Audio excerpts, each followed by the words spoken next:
Okay guys, I've just taken the fairings off, I've taken the seat off. Obviously underneath my seat is a whole bunch of other stuff in preparation for whatever may occur on a ride that I will be going on. There's a vacuum point on the bike that you need to attach the vacuum system to, and it's quite a it's not a finicky, but I guess it is a finicky thing.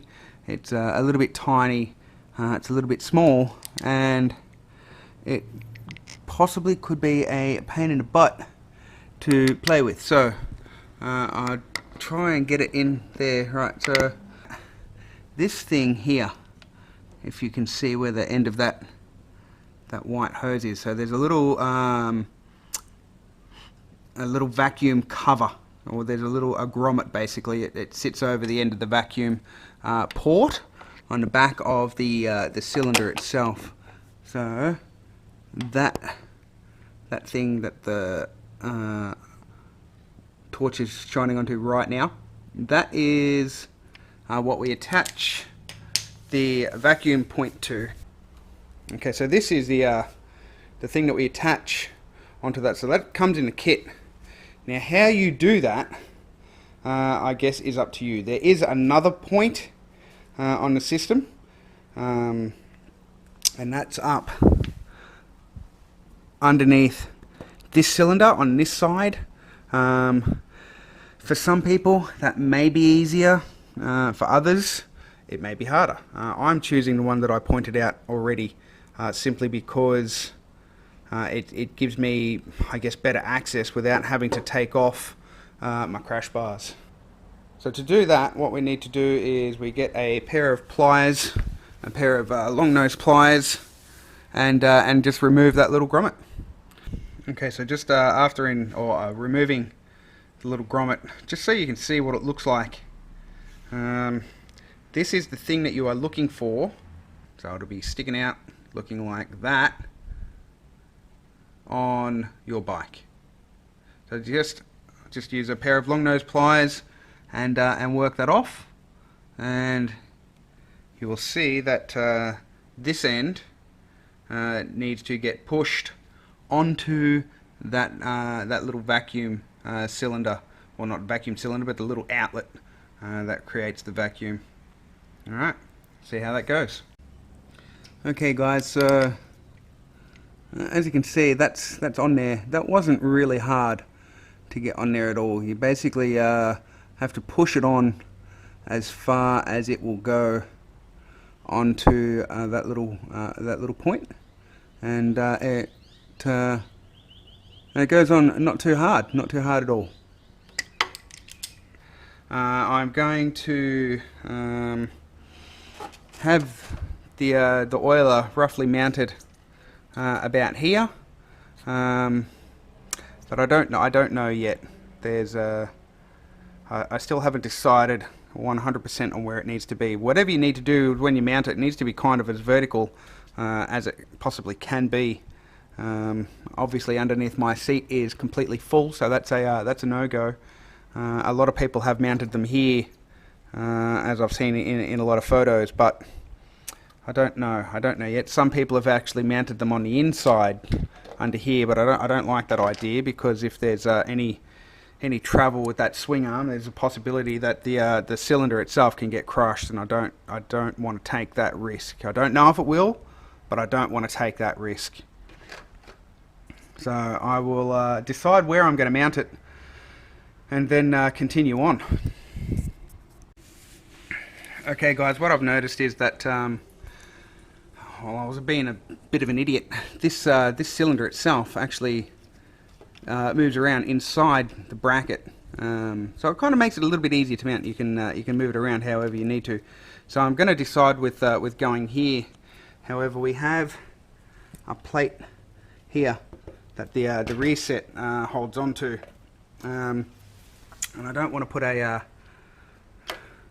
big old zip tie around the whole thing. That would be just madness. So I'm just going to drill a little hole through here for the zip tie to hold on to. So drilling a hole through this plate I really don't think that's going to make any difference to the structural integrity of it whatsoever. I'm not going to touch the welds, I'm not going to do anything like that. I'm just going to drill one little tiny hole and then a zip tie around the subframe in regards to the back of it. So we'll see how that goes, and I will get back to you. But this, for me and for my needs, if I didn't have the or if I had a different pannier system or a different rack system in the back, it would probably be fine. However, with this here, I'm going to have to modify and adjust and see how we go. So wait one, and I'll do that, and in the magic of television, you'll see that now.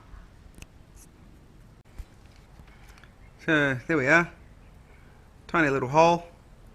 I'll get a file out, smooth that down just so it doesn't burr up the zip tie and it fails on me over the smallest of vibrations, but we'll see how that goes.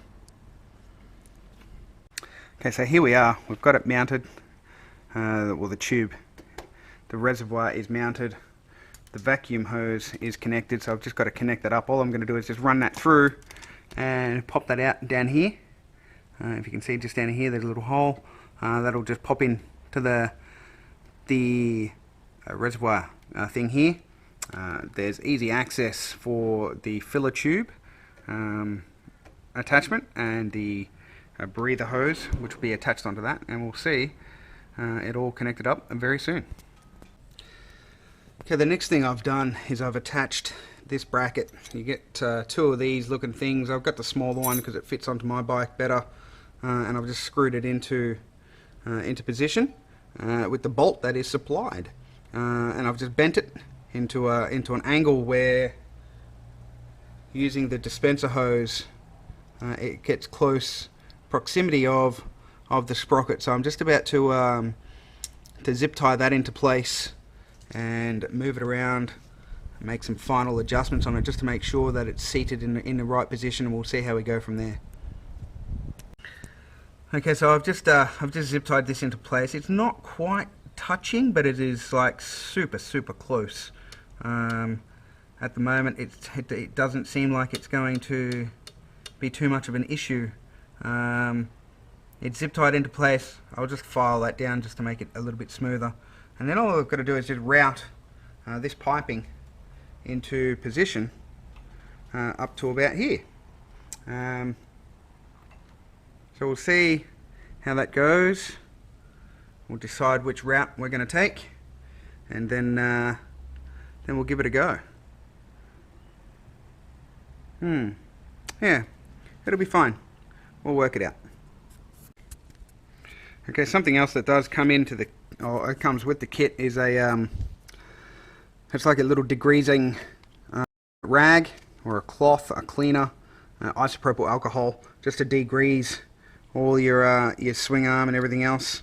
The other thing that comes in the kit are these little self-adhesive like tube stays, or something like that. I don't know what you would call it, a tube clip, a cable clip, whatever it is, they're going to come in handy. So you get a couple of these, I think 4 of these in total, and your degreasing rag to clean it all up.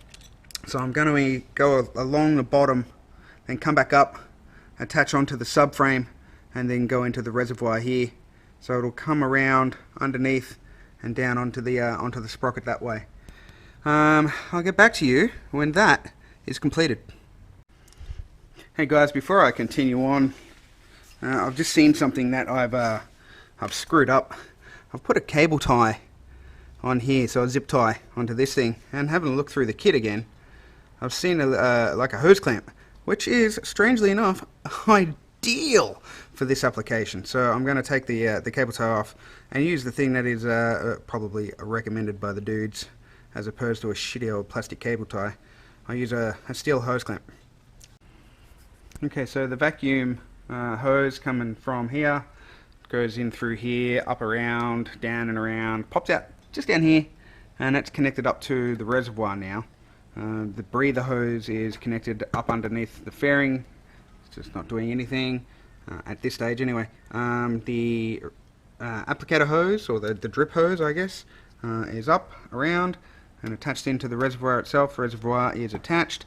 Everything is done, apart from filling it up and adjusting the flow, which I will do now. To fill it, what you need to do is just remove this rubber breather. They call it a lure, and then you attach your filler hose to the bottle itself, and then just obviously twist that off, put that in there, and squirt your oil in.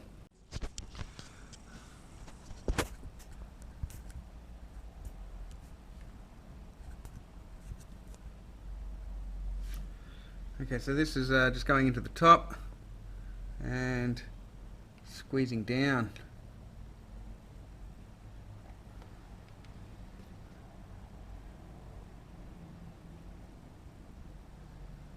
Okay, that's all full now. As you can see, the colour of oil, different colours. So for England, or for colder climates, there is the blue oil, but I think that's like up to 20 degrees Celsius, and then the red oil is from 20 to 40 degrees Celsius. Okay, so what I'm doing now is I'm priming the filler.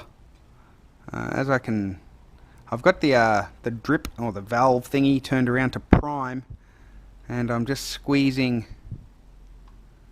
the bottle through the little lure, which is also the way to prime it. So you squeeze it. As you can see, it's going along the hose and getting all of the air out of the system. Okay, so what I've done is I've just primed it until the tiniest little bit popped out the bottom. So you can see it's just like one drop has fallen out there in the bottom. And turn it off priming. So the next thing I need to do is turn the bike on and just adjust the valve until we get a flow rate of 1 drop every minute. Actually, thinking about that, I'm pretty sure you guys don't need to see how that's done. If you've gotten to this point and you've installed everything else, I'm fairly certain you know how to turn your bike on and how to turn a valve to adjust the flow of pressure, or release of pressure, I guess. Adjust the vacuum to allow a drop per minute. So I'm not going to bore you to tears and have the bike run until we get a drop per minute. I will call it here. If you've got any questions, don't ask me. I'm not a mechanic, I'm not an expert. I've just noticed that there is a lack of information in regards to installing these things for certain bikes. So this is my contribution.